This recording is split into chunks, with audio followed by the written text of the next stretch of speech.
Hi, I'm Dan Milliken. New York is in the news again with another six fatalities. A devastating plane crash involving a Mitsubishi MU-2B Solitaire occurred on Saturday, April 12th, 2025, in a muddy field near Copake, New York, killing all six passengers on board. Here's what we know. The twin engine turboprop was en route from Westchester County Airport to Columbia County Airport in Hudson, New York, when it went down around noon local time, approximately 10 miles south of its destination. As we get into this horrific crash, I want to remind everyone that a family has been devastated. On board, announced by the family, was Dr. Michael Groff, a neuroscientist, and was also the pilot, which we'll talk about more in a moment.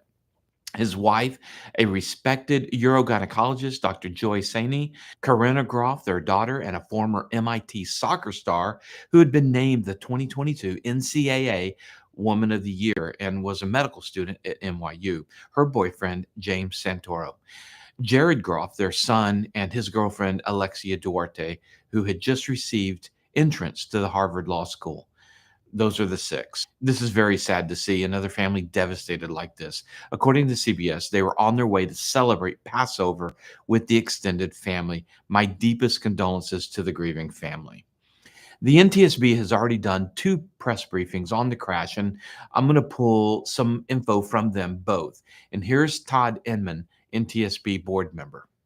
On April 12th at approximately 12:06 Eastern Daylight Time, a Mitsubishi MU-2B40 crashed 10 miles from the Columbia County Airport. The aircraft had departed Westchester County Airport, airport code HPN, when a crash occurred in what we would call a flat agricultural field. The scene is approximately 100 yards in length, with the aircraft being compressed, buckled, and embedded into the terrain. I'll show you the ropes, kid. Show you the ropes. There it is. Inman goes on to talk about a video that they have of the plane crashing and that they'll release it later in the public docket. We don't have access to that video right now, but he says it shows the aircraft coming down at a high descent rate, impacting the terrain. And we'll get to weather in a moment. Albert Nixon, the NTSB investigator in charge, talked about the flight. During the approach at Columbia County Airport, the pilot reported a missed approach. He requested vectors for another approach, and as he is being vectored, the radar indicated a low altitude alert. The ATC controller attempted to relay this low altitude alert to the pilot and also tried to contact him 3 additional times. Unfortunately, he was unsuccessful. There was no response from the pilot, and there was no distress call. The airplane, registration November 635 Tango Alpha, manufactured in 1985, departed White Plains, New York for Columbia County Airport at Hudson, New York, and was the second flight of the day for this aircraft. And let's go over the aircraft. The Mitsubishi MU-2 was introduced in the late 1960s and has a high-performance design offering speed and short-field capabilities. In response to a series of accidents, the FAA mandated special training, which the manufacturer Mitsubishi encouraged and got behind. And after implementation in 2008, the number of fatal crashes went way down. And let me explain this. Some aircraft in the FAA regulations might be singled out.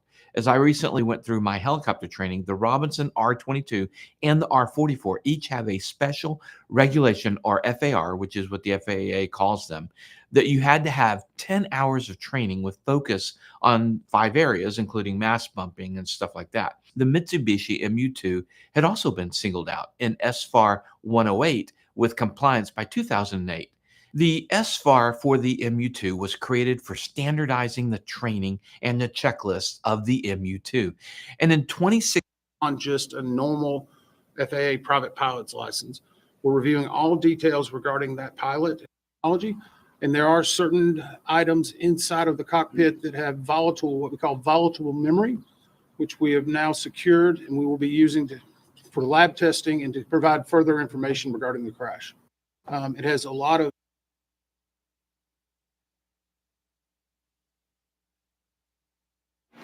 All right, what we are looking at right now is inside the cockpit of the plane that went down a couple days ago.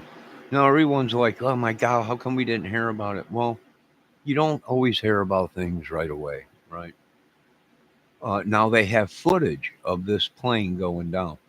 Now, it was an older guy that was a pilot. He was a neurological doctor or something like that, scientist, and one of the soccer most something woman of the year.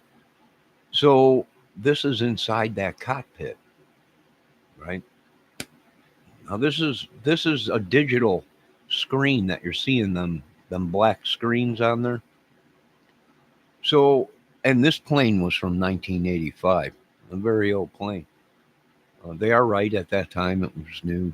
You know, it was a double prop engine plane. So you know what happened? He missed his first attempt to land. He circled around, but by the time he circled around, his altitude was already way too low. Uh, and he crashed at a very high rate of speed or whatever. Now, could there have been a problem with the pilot? Well, that's very possible. They said they tried to contact him 3 times, and he made one contact with Vector, telling them that he missed the approach. He was turning around and going to do it again, and by then he crashed. So it might have been, you know, something happened, right?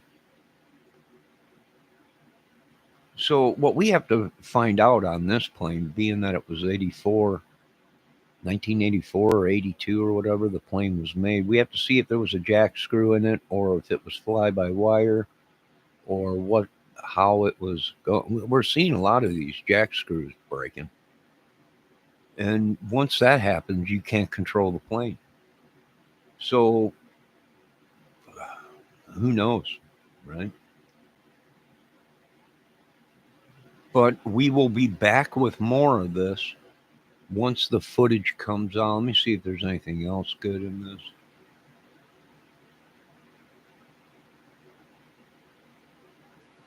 Now, it's very well possible that the original pilot, might have let someone else fly the plane, or there might have been some. As you can see, there's 2 ways, just in case the main pilot uh, can't fly the plane. The co-pilot would be able to take control and fly the plane. Now, if it was it might be possible there was something wrong with the original pilot, and there was no uh, other pilot on the plane, and it went down. That's very possible too. But from what they're saying, it hit at a very high rate of speed at an incline. So something definitely happened.